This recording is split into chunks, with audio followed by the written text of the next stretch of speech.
Pour ajouter un peu de légitimité à notre agence, on va créer une nouvelle section, une section commentaires, donc testimonials en anglais. Donc pour ça, si on utilise le raccourci clavier, on veille bien à se remettre sur le body, étant donné que ça va créer un élément à l'intérieur. Donc CTRL-K, section, CTRL-Entrée pour la classe, et on fait pareil pour le conteneur. Très bien. Pour la partie titre, sous-titres et paragraphes qu'on utilise habituellement, on va reproduire le même modèle qu'ici. Donc, on peut recréer un par un, soit étant donné qu'ils vont bénéficier des mêmes classes et qu'on va juste changer le texte, on peut juste faire un copier-coller. Donc, clic droit, duplicate, on va le prendre et on va le glisser dans notre conteneur.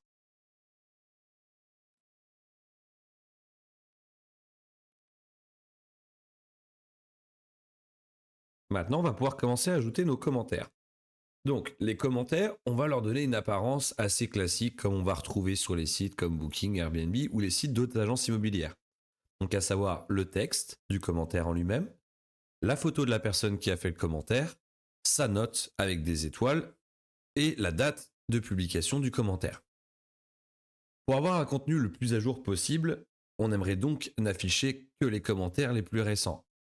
Et pour que ça se fasse automatiquement, qu'on n'ait pas besoin de modifier la page à chaque fois pour remplacer un commentaire, donc de manière statique, comme là par exemple cette section qui ne va jamais bouger, on va reproduire le même comportement que pour les cartes de propriété, à savoir utiliser un contenu dynamique qui va dépendre du CMS de Webflow. On permettra aux utilisateurs du site de l'agence d'ajouter directement des commentaires dans le CMS dans une collection commentaires. Commençons tout de suite par créer la collection correspondante. Comme on l'a vu précédemment, on va créer une nouvelle collection, donc ici le plus, qu'on va appeler commentaires. Le slug, on n'y fait pas attention, comme on n'aura pas de page de commentaires, on va juste alimenter la page d'accueil avec ces éléments.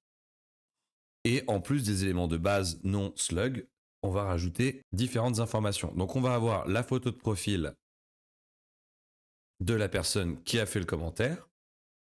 On va rendre ce champ obligatoire. Ensuite, la date de publication, évidemment, qu'on va également rendre obligatoire. Et on va permettre d'utiliser un time picker. C'est-à-dire que lorsque l'utilisateur va créer un nouveau commentaire, il pourra cliquer ici et ça va afficher un calendrier où il aura juste à naviguer dans le calendrier pour sélectionner la date, plutôt que taper la date manuellement. Ensuite, bien sûr, le commentaire en lui-même. Étant donné que ça va être un texte qui va être relativement court, parce qu'on ne va pas vouloir surcharger la section, et on ne va pas avoir besoin de diviser en plusieurs paragraphes, etc., on va se contenter d'un bloc plain text. Donc le commentaire, et on veut multiple line, étant donné qu'il peut être quand même plus long que juste une seule ligne, ça permet d'avoir le visuel de l'intégralité du texte plutôt qu'avoir à bouger de gauche à droite sur une ligne simple. Et pour le commentaire, on va ajouter aussi un nombre maximum de caractères, disons 400, afin d'interdire un utilisateur de renseigner un commentaire beaucoup trop long qui pourrait nuire à la cohérence visuelle de la section commentaires. Donc ce champ est obligatoire, bien sûr. Et pour finir, un champ note, donc qui va être un nombre. Cette note va être de 1 à 5, donc minimum number, on va mettre 1. Et maximum number, on va mettre 5. Et bien sûr, ce champ est obligatoire. Parfait. Donc, tout est bon, on va pouvoir créer la collection. Super. Donc maintenant, pour se faciliter un petit peu la vie, je vous ai créé un fichier d'importation pour éviter de les avoir à créer tous manuellement. Donc, on va faire importer, sélectionner le CSV en question, testimonials, commentaires en anglais. Oui, ce sont les titres des colonnes. OK. Donc, Alice Dupont, oui, ça correspond au nom. User comment 1, ça correspond bien au slug qui a été généré automatiquement. La publish date, la date de publication, donc c'est notre date de publication. Ensuite, le commentaire, c'est donc le commentaire. Et la note, note. Super.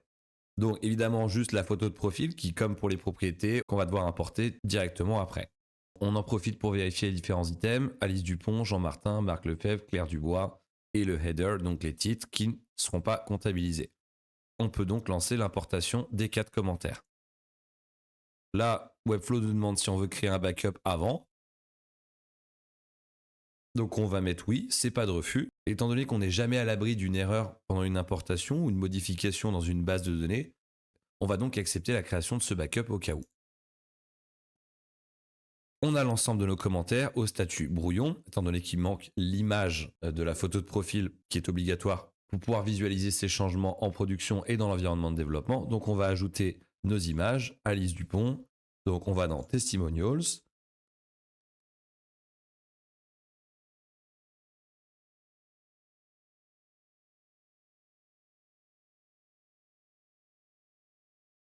Et bien sûr, on n'oublie pas de les mettre en statut Queue to Publish pour qu'ils puissent être utilisés directement sur le site.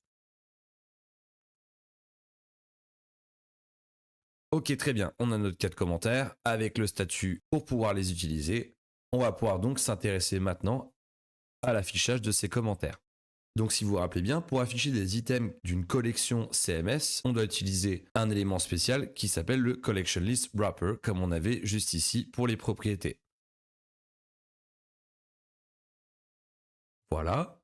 La source, ce sont donc les commentaires et on veut les afficher sur 3 colonnes. Donc on a bien ici notre commentaire Alice Dupont, Claire Dubois, Jean Martin et Marc Lefebvre. On va commencer à créer l'apparence de notre commentaire. Donc déjà, on voit que la collection list n'est pas à l'intérieur du conteneur. Hop, voilà, on l'a glissé à l'intérieur. Pour chaque collection item, donc commentaire, on va avoir besoin, comme on l'a dit, d'afficher le commentaire, la photo, la note et la date. Donc commençons par le commentaire. On va avoir besoin d'un bloc paragraphe. On prend un paragraphe qu'on va glisser à l'intérieur. Ce paragraphe, donc avec du texte généré automatiquement, nous, ce qu'on veut, c'est le rattacher à l'élément commentaire. Étant donné que les éléments suivants sont liés, on va les grouper dans un seul et même bloc. Donc on va ajouter un div qu'on va glisser après notre paragraphe. Donc ce bloc auquel on va donner la classe de testimonial profile. Et à l'intérieur, on va donc avoir notre image et à droite les éléments de texte. On va avoir 2 sous-blocs. En premier, notre image. Et ensuite à droite, tous les éléments de texte. Donc étant donné qu'on a une partie gauche, une partie droite, donc des colonnes, on pourrait utiliser une grid ou un quick stack. Dans notre cas de figure, on va juste se contenter d'avoir des blocs qu'on va transformer en flexbox. Ça va nous donner plus de liberté, notamment lorsqu'on va vouloir centrer tout ça par rapport à notre texte. On va ajouter un deuxième bloc. On va lui donner une classe, donc profile details. Et à l'intérieur, on va lui glisser donc le nom du client. Donc on va prendre un text block auquel on va rattacher le nom. Et on va ajouter un nouveau text block pour la date. Sachant que ici, on peut personnaliser de quelle manière la date doit s'afficher.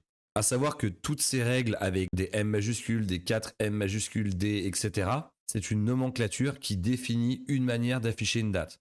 Par exemple, ici, 4M, ça veut dire qu'on va afficher le mois de manière complète en lettres. Donc là, en l'occurrence, en anglais, October. Si on prend un seul M, ça va l'afficher avec son numéro. Si on prend 3 M, ça va l'afficher en OCT pour octobre. Et 2M, ça va également afficher le numéro, mais la différence avec le premier, c'est que si le nom est inférieur à 10, on va afficher un 0 ou non devant. Pour notre projet, on va sélectionner le 4M, 4Y pour avoir le nom du mois complet et l'année complète. Très bien. Maintenant, il nous reste l'élément pour afficher la note du commentaire. Celui-là, on va le remettre un petit peu à plus tard, comme ça va être spécial et on va rentrer dans le détail d'une nouvelle fonctionnalité. On va d'abord se concentrer sur le style du reste, parce que pour l'instant, ça ne ressemble pas à grand-chose. Commençons par notre commentaire. Notre paragraphe ici, on va commencer par lui ajouter une classe spécifique pour ne pas affecter le reste des paragraphes de notre page et plus globalement de notre site internet. La fonte, c'est bon. On voit qu'on est bien sur notre variable texte pour une police inter. Le poids 400, on va rester là-dessus, c'est pas mal. On va réduire un petit peu la taille pour contraster le commentaire avec le reste du texte de la page, pour bien montrer indirectement que ce n'est pas le même type de contenu. On va descendre à 14. Ensuite, toujours dans la même optique de bien le différencier du reste du contenu textuel, on va augmenter la hauteur de la ligne, disons 25. Ça va aérer le contenu en plus. On va justifier ce texte, c'est-à-dire qu'on veut que toutes les lignes fassent exactement la même taille. Et on va rentrer un petit peu plus dans le détail et on va ajouter de l'espacement de lettres.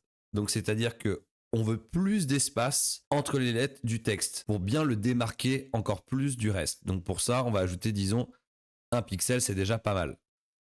Très bien. Et ensuite, en italique. Et maintenant, on a bien un rendu commentaire qui va être différent de tout le reste. Ok. Passons maintenant à notre bloc testimonial profile, donc avec l'image et le contenu textuel à droite. Pour commencer, on va ajouter le paramètre flexbox à testimonial profile de manière à avoir le texte ici qui s'affiche à droite de l'image. Donc, flex, automatiquement on est sur un flex horizontal et on va également centrer tout ça pour qu'une marge automatique soit à gauche, à droite et également centre le texte par rapport à l'image. Ce sera tout pour cet élément. On va passer à l'image. On va lui donner une classe afin de pouvoir manipuler son style. Image profile. On va commencer par attacher l'image de la personne à l'élément image. Toujours pareil, quand on souhaite lier les données du CMS à des éléments dans notre page, on utilise le plus violet. Automatiquement, il va nous proposer ce qui pourrait correspondre. Donc là, la photo de profil de notre élément commentaire. On va commencer par ajuster la taille de l'image. Là, les échantillons que nous avons, ce sont des images carrées. Mais on veut anticiper le fait qu'à l'avenir, les utilisateurs du site pourraient ajouter des images qui soient rectangulaires. Donc on va appliquer un paramètre de width et de height similaire dans la taille que nous voulons. On va partir sur 70 pixels. On ne veut pas une image trop grosse non plus, que ça soit cohérent par rapport au reste de l'élément commentaire. Donc on va appliquer également 70 pixels de hauteur. Pour que ça soit un peu plus sympa, on aimerait que l'image soit ronde, un peu comme ça se ferait sur d'autres sites comme Airbnb. Pour ça, du coup, vous l'avez compris, on va jouer avec le paramètre Radius, car c'est ce qui nous a permis d'arrondir les bords sur les images précédentes. Donc, pour avoir un effet de rond total, il suffit juste de mettre le paramètre Radius à 50%. Et on obtient un rond parfait pour notre image. Pour finir, on va lui ajouter le même effet qu'on avait avant, à savoir l'ombre. On va rajouter la box shadow, comme on l'a déjà fait, et on va remettre le même niveau d'ombre qu'auparavant. Donc pour rappel, c'était 0 pixel, 0,5 rem dans l'axe des Y et 1 rem de blur. On va juste réduire un peu plus la transparence, donc le paramètre A du RGBA. Plus on est proche de 1, plus c'est opaque, plus on est proche de 0, plus c'est transparent. On va mettre 0,15. Voilà, maintenant on a une image ronde avec cet effet d'ombre. Passons maintenant au bloc Profile Details. Donc on va commencer par ajouter de l'espace avec l'image, pour pas que ça soit collé. On va ajouter une marge à gauche, disons de 10 pixels. Ouais, c'est pas mal. Et on va veiller aussi à ce que tout le texte à l'intérieur soit dans notre police de texte, donc inter. Donc on va sélectionner texte inter. Le reste des paramètres de texte, eux, seront propres à chacun des éléments. Donc c'est bon pour ce bloc. Pour le bloc nom, on va lui donner une classe, profile name. On va lui donner une épaisseur de 700. Elle bénéficie de la police inter, comme on vient de le voir juste avant, grâce à l'héritage. Et on va augmenter sa taille à 18. La hauteur semble correcte. On voit que ça ne dépasse pas, donc on va la laisser comme ça. La couleur, en revanche, on veut notre dark gray. Donc pour ça, on va revenir à Profile Details et l'appliquer pour tous les éléments à l'intérieur. Donc dark gray, voilà. Et ensuite, on va ajouter une légère marge entre le nom et la date. Donc marge, on va ajouter 2, 3, 4, 5. 5, ça paraît un peu trop. On va mettre 3. Voilà. Maintenant, la date. Profile date. Le niveau de gras, c'est très bien. On va réduire la taille pour bien la distinguer du nom et aussi parce que c'est une information secondaire. On va réduire la hauteur du coup pour que ça soit cohérent par rapport au texte. On va la mettre à 12 aussi. Et ensuite, ce qu'on peut faire, c'est rendre ce gris encore plus léger. Donc au lieu de changer la couleur et en restant du coup sur notre couleur primaire, ce qu'on va faire, c'est qu'on va jouer sur l'opacité de l'élément. Donc on va réduire son opacité, on va le mettre à 100 pour pouvoir le faire plus facilement avec la flèche vers le bas, pour voir lorsque le résultat nous convient. Disons une opacité de 70. Et comme ça, on a une date qui bénéficie d'un gris beaucoup plus clair. Super. Donc, on a stylisé l'ensemble des éléments que nous avons pour l'instant. En revanche, on a un peu une incohérence au niveau du design, dans le sens où cette partie est beaucoup plus basse que celle-là, et celle-là est à peu près au même niveau que celle-ci. On voit du coup clairement que l'emplacement de cette partie profil dépend vraiment de la longueur du texte. Nous, ce qu'on aimerait, c'est que peu importe la longueur du texte, qu'on ait toujours le même rendu. Donc pour ça, il faudrait qu'il y ait toujours un espace automatique entre le texte et cette section profil, peu importe la taille du texte. Pour ça, on doit d'abord définir une hauteur prédéfinie pour l'élément complet, donc collection item. Comme on a dit qu'on limitait à 400 caractères dans le CMS, ce texte-là fait à peu près 320-330 de mémoire. Donc il va falloir définir une hauteur ici, qui prend en compte ce nombre de caractères maximum et anticipe cet espace aussi pour que ça soit plus aéré et que l'ensemble des éléments profil soient alignés par la suite. Donc déjà, je viens de remarquer que la couleur, on doit la changer pour le texte. Voilà. On va définir une hauteur, disons, de 300 pixels. Donc ça fait un petit peu juste. On va augmenter tout ça. On va certainement passer à 350. 350, ça me paraît correct. On va voir ce que ça donne dès qu'on aura appliqué le paramètre qui permet d'étendre tout ça vers le bas. On va prendre notre élément profil. Pour atteindre le résultat voulu, ce qu'on a besoin, c'est que cet élément soit toujours projeté au maximum vers le bas. Donc on a une marge automatique ici. Du coup, on va appliquer un paramètre de marge supérieur automatique. Donc pour l'instant, ça ne change pas grand-chose parce que pour que ce paramètre de marge auto fonctionne, l'élément qui contient le texte ainsi que l'élément profil doit être en flexbox. Du coup, on va prendre notre collection item que d'ailleurs on va renommer tout de suite testimonial item. On va donc lui appliquer le paramètre flexbox. Donc par défaut, vous vous rappelez, ça le met de manière horizontale. Donc on va cliquer ici pour l'avoir de manière verticale. Et automatiquement, on a nos éléments profil qui sont projetés au maximum vers le bas de l'élément qui les contient. Donc du coup, testimonial item grâce au paramètre margin auto. Comme ça, peu importe la longueur du texte, on aura toujours le même rendu et toujours les mêmes alignements pour que visuellement, ça soit cohérent et harmonieux sur le site. Pour finir ces ajustements d'espace, ça serait bien d'en avoir un peu plus entre les éléments. Donc, on va prendre notre testimonial item et on va lui ajouter un peu plus de padding. Pour l'instant, on en a 10. On va dire qu'on va passer à 20 de chaque côté. Voilà, c'est nettement mieux. Et on va en ajouter aussi en bas dans l'éventualité où il y en a d'autres. Donc là, un quatrième en l'occurrence. Donc, un padding vers le bas de 20. Mais là, du coup, on voit que ça remonte notre élément. Bien sûr, car c'est une marge intérieure. Du coup, ce qu'on peut faire pour remédier à ça, c'est utiliser une marge et pas un padding. Voilà. Donc on a stylisé notre élément commentaire. Il nous manque les étoiles, qu'on va afficher la note par une succession d'étoiles directement en dessous de la date. Étant donné qu'on va avoir besoin de plusieurs éléments étoiles différents, on va avoir besoin d'un bloc pour contenir tout ça. Donc on va prendre un div block qu'on va venir mettre juste là. On va lui donner une classe profile stars pour les étoiles du profil en anglais. Et du coup, on va ajouter des icônes d'étoiles à l'intérieur. On va reprendre notre application qui permet d'avoir des icônes à la demande. On va taper star et on voit qu'on a plusieurs choix ici. Nous, on va avoir besoin d'une étoile qui est pleine parce qu'on va vouloir la colorer d'une des couleurs principales de notre site et en l'occurrence, notre dark yellow. On va prendre cette étoile et on va donc la styliser pour lui donner la bonne couleur et la bonne dimension. On va lui ajouter une classe, testy manual star. On va commencer par lui définir sa taille. Donc, on va se dire une dizaine de pixels. Étant donné que c'est un élément carré, entre guillemets, on va lui définir la même hauteur. C'est peut-être un poil trop petit si on augmente à 12, ouais, allez, disons 12. On va lui définir la couleur voulue, donc dark yellow. Voilà, donc on a notre première étoile. Maintenant, on va pouvoir la dupliquer parce qu'on doit prévoir le cas où on a la note maximale, donc à savoir 5 étoiles. On va pas s'embêter, on va la copier-coller.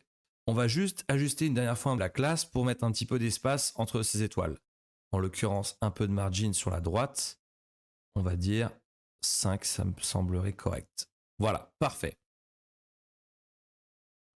Et après, un petit peu d'espace entre la date et le bloc d'étoiles. Ok, très bien. Donc maintenant, comment fait-on pour afficher le nombre d'étoiles en fonction de la note du client? Pour ça, on va utiliser un des concepts de développement qui s'appelle les expressions conditionnelles. Petit aparté théorique pour vous expliquer tout ça. Une expression conditionnelle est une règle qui permet de déterminer si un élément doit être affiché ou masqué, selon certaines conditions définies. En fonction des paramètres choisis, on peut adapter le contenu affiché et offrir une meilleure personnalisation aux utilisateurs. Par exemple, une boutique en ligne peut afficher un message de promotion uniquement pour les visiteurs non connectés. Pourquoi les utiliser? Elles permettent d'avoir un affichage dynamique sans avoir à coder de manière complexe. Elles facilitent la personnalisation avancée des contenus en fonction des profils utilisateurs. Elle améliore l'expérience utilisateur en rendant l'interface plus intuitive et réactive. Elles permettent d'optimiser les performances d'affichage en réduisant le contenu inutile et elles aident à automatiser certaines actions en fonction du comportement des visiteurs. Le principe est simple. Une condition est une expression logique qui peut être soit vraie, soit fausse. En fonction de son évaluation, un élément est affiché ou masqué. Cette logique est essentielle pour rendre les sites et applications plus dynamiques et interactifs. Par exemple, un formulaire peut afficher un champ supplémentaire uniquement si un utilisateur sélectionne une option spécifique. Quelques exemples. Si un utilisateur est connecté, on affiche un message de bienvenue personnalisé. Sinon, on affiche un bouton de connexion. Ou encore, si on prend un exemple pour notre site internet, si un commentaire a une note inférieure à 4, il est masqué pour éviter la visibilité des avis négatifs. Sinon, il reste visible. Il existe plusieurs opérateurs pour affiner les conditions et rendre les règles plus précises. Le premier, AND, est en français, la condition est vraie uniquement si toutes les conditions sont remplies. Exemple, si le statut d'un article est publié et que la quantité en stock est supérieure à 0, alors on l'affiche. Cela signifie que si l'une des conditions n'est pas respectée, par exemple si l'article est publié mais que la quantité en stock est 0, alors l'article ne sera pas affiché. C'est particulièrement utile pour éviter d'afficher des produits qui ne sont pas disponibles à l'achat. Ensuite, on a l'opérateur OR, ou en français, où la condition est vraie si au moins une des conditions est remplie. Exemple, si la température est inférieure à 5 degrés et qu'il pleut plus de 50 mm, alors on affiche un avertissement. Cet opérateur est souvent utilisé pour offrir des expériences adaptées aux utilisateurs selon les différents scénarios. Si on reprend notre exemple, sur un site de météo, on peut proposer un message d'alerte en cas de température basse ou de forte précipitation, sans attendre que les deux conditions soient réunies. Enfin, l'opérateur NOT, pour non, la négation en français, permet d'exclure une condition et d'inverser la logique d'affichage. Exemple, si un article n'est pas un brouillon, alors on l'affiche. Cela permet de masquer certains contenus qui ne doivent pas être visibles tant qu'ils ne sont pas finalisés. Un autre cas d'usage serait d'afficher une promotion uniquement si l'utilisateur n'est pas déjà abonné à un service. On peut combiner plusieurs opérateurs pour affiner encore plus les règles d'affichage et créer des logiques conditionnelles avancées. Exemple, si un produit est publié et que la quantité est supérieure à 0 ou qu'il est en précommande, alors on l'affiche. Pour éviter les erreurs et optimiser votre utilisation des conditions, voici quelques conseils. Toujours tester les conditions en mode preview pour s'assurer qu'elles fonctionnent comme prévu. Il est conseillé de tester avec différents scénarios pour anticiper toutes les situations possibles et éviter les erreurs inattendues. Faire des tests réguliers garantit une expérience utilisateur fluide et sans bug. Ensuite, ne pas multiplier les conditions inutiles pour éviter les conflits d'affichage et les ralentissements. Trop de conditions complexes peuvent ralentir le chargement des pages et compliquer la maintenance. Il vaut mieux rationaliser les règles et structurer les conditions de manière claire et efficace. Ensuite, utilisez des champs logiques dans votre CMS pour simplifier les règles conditionnelles et les rendre plus lisibles. Une bonne organisation des champs permet de mieux gérer les affichages dynamiques et d'éviter la redondance des conditions. Par exemple, pour un produit à la vente, il pourrait avoir une variable dans le CMS qui est affichée avec une valeur oui ou non, donc true ou false, et l'afficher en fonction de cette valeur-là, plutôt que vérifier sur plusieurs conditions. Pensez à documenter ces champs pour faciliter la prise en main par d'autres utilisateurs. Privilégiez une structuration logique des données pour anticiper les besoins conditionnels et éviter les incohérences. Une hiérarchisation claire des données permet d'éviter des erreurs d'affichage et assure la gestion optimale des conditions. Réfléchissez en amont aux besoins futurs pour éviter les refontes complexes. Pour finir, documentez vos conditions complexes pour faciliter leur gestion et leur maintenance. Garder une trace des règles appliquées permet de mieux comprendre leur impact et d'éviter les erreurs lorsqu'on apporte des modifications. Un bon suivi documentaire aide également à assurer une continuité si plusieurs personnes travaillent sur le même projet. En conclusion, les expressions conditionnelles sont un outil puissant pour personnaliser et optimiser l'affichage des contenus. En maîtrisant leur fonctionnement et en appliquant les bonnes pratiques, vous pourrez améliorer l'expérience utilisateur et rendre vos interfaces plus dynamiques. Elles sont un élément clé de la gestion de contenu et peuvent être utilisées dans de nombreux contextes, e-commerce, sites d'actualité, plateformes d'apprentissage, etc.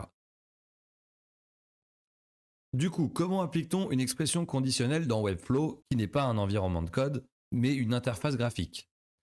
Pour ça, on va sélectionner notre étoile, en l'occurrence la deuxième, parce que la note minimum est 1. Donc la première étoile s'affichera systématiquement. On va aller dans Settings, et ici on voit une option qui s'appelle Conditional Visibility, qui veut dire visibilité conditionnelle. L'élément va s'afficher en fonction d'une condition. Donc, on appuie ici sur Ajouter une condition. Maintenant, on a une petite pop-up qui s'affiche qui nous dit l'élément est visible lorsque.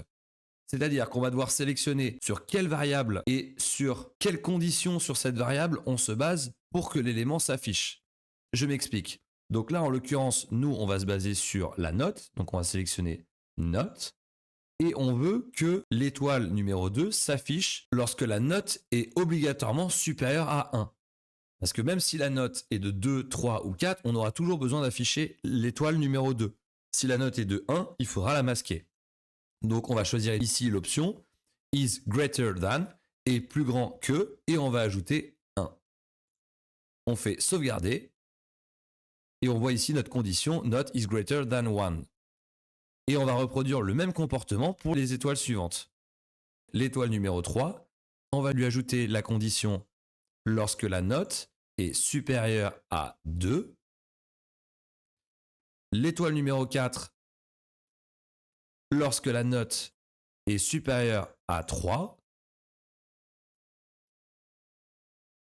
Pour la dernière, on pourrait sélectionner lorsque la note est supérieure à 4, mais c'est aussi valable lorsque la note est égale à 5. Donc on va rester sur equals à 5. On fait sauvegarder, et là on voit que Marc Lefebvre a mis une note de 2 sur 5. On va vérifier dans le CMS, Marc Lefebvre a bien mis une note de 2. Jean-Martin a mis une note de 4. On voit bien que la note de Jean-Martin se reflète bien ici comme la note de Marc Lefebvre de 2. Claire Dubois et Alice Dupont ont mis 5. Du coup, on a nos notes qui s'affichent correctement en fonction de la valeur qui a été attribuée à l'item dans la collection commentaires. On va ajouter une dernière petite chose. Pour mettre en valeur l'agence, on va vouloir tricher un petit peu. On va vouloir lui permettre de n'afficher que les commentaires qui sont favorables pour elle. Étant donné que la note de Marc Lefebvre est de 2 sur 5, ça ne met pas forcément en valeur l'agence pour de potentiels nouveaux clients. Nous, on veut afficher que les commentaires qui sont favorables. Pour ça, on va aller dans Collection List, donc là où on est, l'élément qui contient tous les éléments individuels de commentaires. Et ici, on a une option dans les settings qui s'appelle Filters. Filtre, donc définir une condition pour qu'un commentaire s'affiche ou non de manière globale. Pour ça, on va ajouter un filtre. Et là, exactement pareil pour les étoiles, c'est une expression conditionnelle. Donc on va dire il faut que la note soit supérieure à 3, donc c'est-à-dire qu'on affichera toutes les notes qui sont de 4 ou 5. Si la note est supérieure à 3, l'afficher. Autrement, on la masque. Et comme ça, on permet à notre agence immobilière de n'afficher que les commentaires qui présentent une expérience favorable. Pour finir, on va ajouter un dernier paramètre. Là, pour l'instant, on a 3 commentaires sur 4 au total, dont un qu'on choisit de ne pas afficher. Avec le temps, l'agence sera amenée à ajouter beaucoup plus de commentaires sur les expériences de ses clients. Et on n'a pas forcément envie que d'ici 1 ou 2 ans, il y ait une vingtaine de commentaires qui viennent alourdir la page d'accueil. Donc ce qu'on va faire, c'est qu'on va limiter l'affichage du nombre de commentaires et aussi définir ceux qu'on veut afficher ou non. Toujours dans la partie settings de notre collection list, donc l'élément qui contient tous les éléments commentaires, on va déjà commencer par mettre limit items. Je veux une limite d'items. On dit qu'on veut en afficher maximum 100 par défaut. Nous, ce qu'on aimerait, c'est en afficher maximum 3, admettons. Start at 1, donc du coup, commencer à partir du premier. Donc ça va pas trop avoir d'incidence par rapport à ce qu'on est en train de faire. Ensuite, on va définir un sort order, c'est-à-dire définir dans quel ordre on veut afficher les commentaires. Donc là, ils sont tous datés de octobre 2023, donc c'est peut-être pas représentatif. Je vais rapidement changer les dates des commentaires pour que ça soit plus explicite. Alors, excusez-moi pour cet imprévu. Maintenant, c'est un peu plus cohérent. On a un commentaire de février 2023, un autre de mai 2023 et un autre de décembre 2022. Donc, on va sélectionner plus et on dit qu'on veut définir l'ordre d'affichage en fonction de la date de publication. Et là, automatiquement, comme on sélectionne un champ date, il nous propose des ordres prédéfinis. Donc, en l'occurrence, est-ce qu'on veut du plus vieux au plus récent ou du plus récent au plus vieux? Dans une optique moyen-long terme, on aimerait afficher toujours les plus récents pour justifier de la qualité des services de l'agence dans le temps. Donc on va sélectionner Newest to Oldest. On va faire Save. Et maintenant, on voit que ça sera toujours les commentaires les plus récents qui s'affichent en premier. Pour récapituler, grâce à ce paramétrage, on affichera toujours 3 commentaires maximum pour ne pas alourdir la page. Et en plus de ça, on affichera toujours les commentaires les plus récents en premier, donc les 3 derniers qui ont été ajoutés, avec le paramètre supplémentaire que nous avons mis juste avant, où nous veillons à afficher toujours les commentaires qui bénéficient d'une note de 4 ou plus.